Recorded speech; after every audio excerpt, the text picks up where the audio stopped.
பிள்ளையார்பட்டி ஸ்ரீ கற்பக பிள்ளையாரை வணங்குகிறேன். ஆதித்யாய சோமாய மங்களாய புதாயச குரு சுக்கிர சனி பெயர்ச்சே ராகுவே கேதுவே நமோ நமக. நமது வாழ்க வளமுடன் யூடியூப் சேனல் நேயர்கள் அனைவருக்கும் அஸ்ட்ரோ டிஎஸ் மோகன் ராவின் அன்பான வணக்கம், வாழ்த்துக்கள். இப்போ நம்ம இந்த வீடியோவில் என்ன பார்க்க போகிறோம்னா, வழக்கம் போல தான் மார்ச் மாத பலன்கள் பார்க்க போகிறோம். மார்ச் மாதத்தில் 12 ராசிக்கும் என்ன கிரக பலன்கள் இருக்குது அப்படிங்கிறத பார்க்க போகிறோம். ஒவ்வொரு ராசிக்கும் வழக்கம் போல் தனித்தனி வீடியோ. லைக் பண்ணுங்கள், உங்கள் நண்பர்கள் உறவினர்களுக்கெல்லாம் சொல்லுங்கள். இப்போ இந்த மாதத்தில் கிரகங்கள் எங்கே இருக்குன்னு பார்ப்போம். எப்பவும் போல தான் சனி பகவான் தனது சொந்த வீட்டில் கும்ப வீட்டில் மூல திரிகோணமாக ஆட்சியாக இருக்கார். சுக்கிர பகவான் மீன வீட்டில் உச்சமாக இருக்கார். ராகு பகவான் எப்பவும் போல் மீன வீட்டில் தான் தன்னுடைய பயணத்தை நடத்தி இருப்பார். இல்லை, ராகு மே மாதம்தான் கும்ப வீட்டுக்கு வருவார்.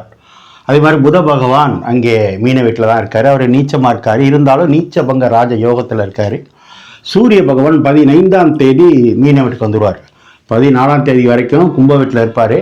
15ஆம் தேதி மீன வீட்டுக்கு அவருடைய நண்பர் வீடான குரு பகவான் வீட்டுக்கு வர்றாரு. அது ஒரு சிறப்பு தான். அடுத்து குரு பகவான் பார்த்தீங்கன்னா ரிஷப வீட்டில் தன்னுடைய பயணத்தை நடத்தி இருப்பார். மே மாதம் 15ஆம் தேதி தான் அவர் மிதுன வீட்டுக்கு போவார். அது வரைக்கும் இங்கே தான் இருப்பார். மார்ச் மாதம் முழுவதும் இங்கே தான் இருப்பார் குரு பகவான். அடுத்து சுபா பகவான் வக்ரமாகி மிதுன வீட்டில் பயணம் பண்ணிகிட்டு இருக்காரு. ஆல்ரெடி எப்பவும் போல் கேது கன்னி வீட்டில் இருக்கார். இதான் அந்த மாதத்தினுடைய கிரக நிலவரம். விசேஷம்னா 2-3 விசேஷம் இருக்குது. அதில் குறிப்பாக மார்ச் 12ஆம் தேதி மகம், மாசி மகம்னு சொல்கிறது. மாசி மகம் என்ன விசேஷம்? ஒவ்வொரு மாதமும் மகம் நட்சத்திரம் வரும். என்ன விசேஷம்னா, இது கும்ப மாதம்னு பேர். இதுக்கு பேர் கும்ப மாதம். கும்ப மாதம்னா மாசி மாதம். கும்பத்தில் சூரியன் வரும்போது மகம் நட்சத்திரம் வர்றதுனால அது விசேஷமாக கருதுகிறாங்க. நாடு முழுவதும் கொண்டாடக்கூடிய மக்களுக்கு வாழ்த்துக்கள். நாமும் கொண்டாடுவோம். இது பொது பலன் தான். ஒரு 20% 25% தான் இருக்கும். உங்கள் சொந்த ஜாதகத்தில் தான் இண்டிவிஜுவலாக தெரிஞ்சுக்கணும்னா நல்ல பலன்கள், அதாவது தசபுத்தி நல்லா இருந்துச்சு அப்படின்னா இதுவும் நல்லா இருந்தால் அதிகமான நன்மைகள் கிடைக்கும். தசபுத்தி சுமாராக இருக்குது உங்கள் ஜாதகத்தில் அப்படின்னா இது நல்லா இருந்தால் ஓரளவு ஹெல்ப் பண்ணும். ஆக இது பொது பலன் தான். தொடர்ந்து நம்ம வீடியோவை பாருங்கள், லைக் பண்ணுங்கள், ஷேர் பண்ணுங்கள், உங்கள் உறவினர் நண்பர்களுக்கு சொல்லுங்கள். உங்களுக்கு எனக்கிட்ட ஜாதகம் பார்க்கணும் விருப்பம் இருந்தால் கீழே இருக்க நம்பருக்கு ஃபோன் பண்ணுங்கள். நான் வாட்ஸ்அப் நம்பர் தரேன், நம்ம ஃபோனில் ஜாதகம் பார்க்கலாம். மீண்டும் நான் வணங்கும் என் குலதெய்வம் முத்துமாரியம்மன், அண்ணாமலையார் உண்ணாமலை தாய், நான் நித்தம் வணங்கி வேண்டி நிற்கும் குமாரமலையான், என்னை ஈன்ற தாய் தந்தை அனைவரையும் வணங்கி இந்த மாதமும் உங்களுக்கு 12 ராசியில் பிறந்த நண்பர்களுக்கு நல்ல பலனே கிடைக்கணும் வேண்டிக்கிட்டு வாங்க வீடியோக்குள்ளே போவோம். ஓம் நமச்சிவாயா. நாம் இப்போ துலாம் ராசியை பார்ப்போம். துலாம் ராசி அப்படின்னா நீதிபதி ராசி, ஆசிரியர் ராசி, வழக்கறிஞர் ராசி அப்படின்னு நான் பேர் வச்சுருக்கேன். ஏன்னா எப்போவும் நீதி நேர்மை தவறாதவங்க யார் அப்படின்னா துலாம் ராசி தான். கலைத்துறையில் நிறைய பேர் இருக்காங்க, சினிமா துறையில், சமையல் கலையில் நிறைய பேர் இருக்காங்க. கலை அப்படின்னா சுவை, அப்படின்னா ஹோட்டல், அப்படின்னா துலாம் ராசி தான். சரி, இப்போ இந்த மார்ச் மாதம் இந்த துலாம் ராசிக்கு எப்படி இருக்கும் அப்படி தான் பார்க்க போகிறோம். முதல்ல உங்களுக்கு என்னுடைய வாழ்த்துக்கள். ஏன் அப்படின்னா, ராசிநாதன் சுக்கிரன் 6ஆம் இடத்துல இருக்கக்கூடாது. ஆனால் சுக்கிரன் உச்சமாக இருக்கார். எப்படி இருக்கார்? உச்சமாக இருக்கார். உச்சம்னா என்ன? நீங்கள் மருமக மாமியார் வீட்டில் இருந்தால் எப்படி இருக்கும் அப்படி. அப்போ 6ஆம் இடத்துல சுக்கிரன் உச்சமாக இருக்குது. ஒரு மறைவு இருந்தாலும் ராசிநாதன் உச்சமாயிட்டார். உச்சமாகி 12ஆம் இடத்தை பார்க்குறார். 12னா அப்பாடா அப்படின்னு தூங்குற இடம், பிரச்சனையை சால்வ் பண்ணுற இடம். அப்போ ஹார்ட் ஒர்க் இருந்தாலும், கஷ்டங்கள் இருந்தாலும், பிரச்சனைகள் இருந்தாலும் நீங்கள் இந்த மாதம் நிம்மதியாக இருப்பீங்கன்னு அர்த்தம். சரி, யாரோட சேர்ந்துருக்காரு? 9க்குடைய பாக்யாதிபதியோடு சேர்ந்துருக்காரு. சார், அப்பா ஸ்தானாதிபதி போய் 6ல் மறைகிறாரே அப்படின்னு மறையக்கூடாது. ஆனால் சுக்கிரனோட, ராசியோட, ராசிநாதனோட எந்த ஒரு கிரகம் சேர்ந்தாலும் பாதகம் இல்லை. அது மட்டும் இல்லை, சூரியனோடையும் சேர்றாரு. சூரியன் பவர்ஃபுல் கிரகம். அது பங்குனி மாதம். சூரியன் மீன வீட்டில் இருந்தால் பங்குனி மாதம், அடுத்த மாதம் மேச வீட்டுக்கு வந்தால் இது சித்திரை மாதம். அப்போ உச்சத்தை நோக்கி சூரியன் போயிட்டு இருக்காரு. அப்போ உங்களை உச்சத்துக்கு கொண்டாந்துருவார்ல. ஒரு மாசத்துல இங்க இருக்கிற சூரியன் இங்க போயிட்டாருன்னா உங்களை ஒரு உச்சமான இடத்துல வச்சுட்டு தான் அவர் போவார். நல்ல விஷயத்துல என்ன ஒண்ணு, கடன் வாங்கிடக்கூடாது. நீங்க சுக்கிரன் 6ஆம் இடத்துல போய் இருக்கிறீங்க, அது உச்சமா இருக்கீங்க, கடன்காரன்ட்ட போய் கையேந்து நிற்க கூடாது. கடன் வாங்கினா கொடுக்க முடியாது. ஏன்? உங்களுக்கு அங்கே யார் இருக்கா? ராகு. ராகு வெறி ஓட்டி விட்டுருவாரு. ஆனா நல்ல வேலை கிடைக்கும். 6ன்னா சர்வீஸ், 6ன்னா வேலை, 6ன்னா உழைப்பு, 6ன்னா வட்டியோட இருக்கிற கடை, 7ன்னா வட்டி இல்லாத கடை. அப்ப வட்டி கேட்டு வட்டிக்கு கடன் கேட்டு போய் நிற்பீங்க, நிற்கக்கூடாது. அல்லது 9ஆம் இடம் அப்பா, அப்பாவுக்குள்ள அந்த கிரகம் புதன், அப்பாவுக்குள்ள கிரகம் சூரியன், அப்பா போய் வாங்கிட்டு இருப்பார். ஆக கடன் இல்லாமல் ஓட்டிக்கணும் இந்த மாதம். சரி, சனி தான் உங்களுக்கு குலதெய்வம், நிறைய சொல்லியிருக்கேன், அதை பற்றி வேண்டாம். 5 சனி அற்புதமான யோகத்தை கொடுத்துக்கிட்டு இருக்கு.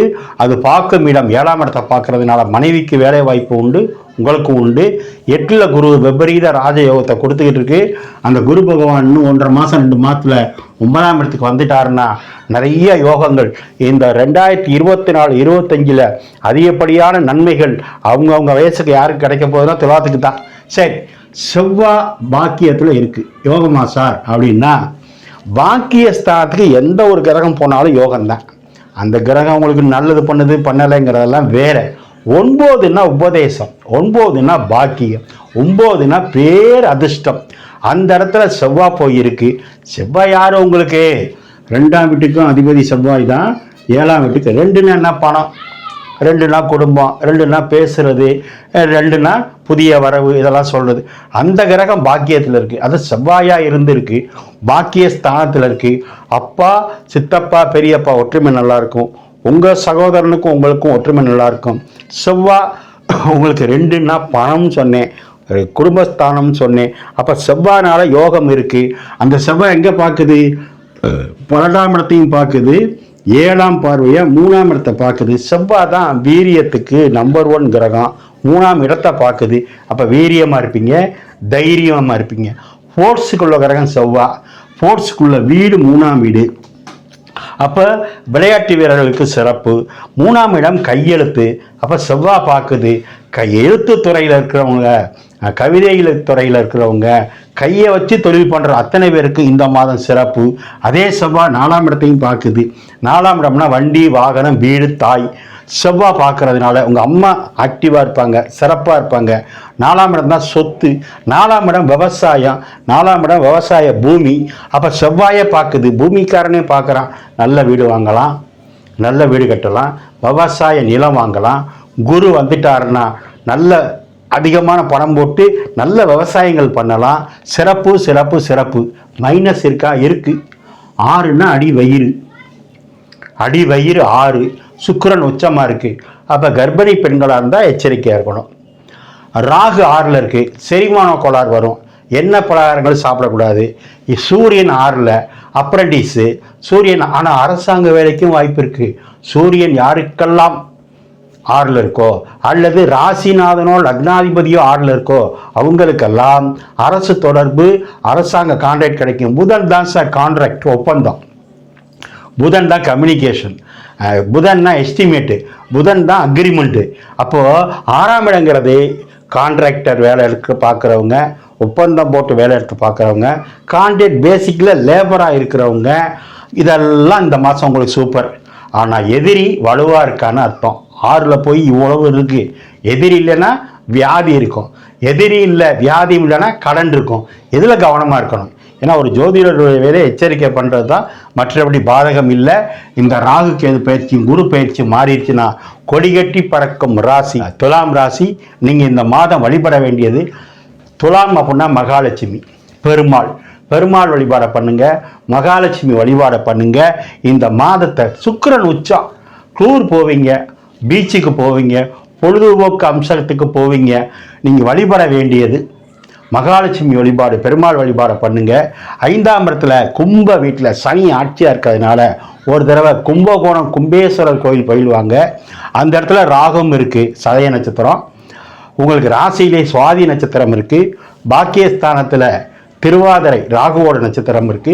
அப்ப ராகு ஸ்தலங்களுக்கு ஒரு தடவை போயிட்டு வர்றது, அல்லது பிள்ளையார்பட்டி கற்பக விநாயகர் கோயில் போயிட்டு வர்றது நல்லது. துலாம் ராசிக்காரங்க 6ஆம் தேதி 7ஆம் தேதி சந்திராஷ்டமம் இருக்குது. அந்த நாட்களில் கவனமாக இருங்க, எச்சரிக்கையாக இருங்க. இந்த மாதத்தை கொண்டாடுங்க. ஓம் நமச்சிவாய.